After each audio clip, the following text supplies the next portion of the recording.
কিনা লাইছি, ডেইলি আমার ইনকাম 1500 থেকে 2000 টাকা। আমি তো গরু আর মুরগি ছাড়া ভাতই খাই না।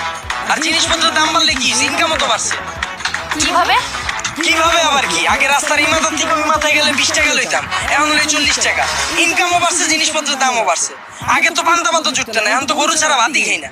ওই বেটা, তুই কি নেশা করছস? নেশা করে এইসব কথা কইতাছস? আমি 20,000 টাকা চাকরি কইরা না পারে খাইতে, না পারে ঘর ভাড়া দিতে, জিনিসপত্রের খালি দাম আর দাম।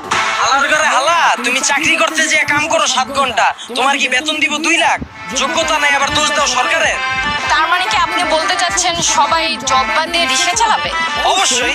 আমি কি কইলাম, আমি তো গরু ছাড়া ভাতই খাই না। আমি সারাদিনে কাম করি 12 ঘন্টা, তা আমি গরু না খাইলে কি হয় গরু খাইবো? ওই বেটা, তুই তো অশিক্ষিত, তুই চাইলে রিক্সা চালাইতে পারবি। আমার ছোট ভাই অনার্স পাস কইরা রাস্তা রাস্তায় ঘুরে চাকরি পায় না, ভাই চাইলে কি তোর মতো রিক্সা চালাইতে পারবো? হালার ঘরে হালা, মাস্টার্সের সার্টিফিকেট বাসায় ঝুলাই থুইছি, পুরা সে বাসা বানাইছে।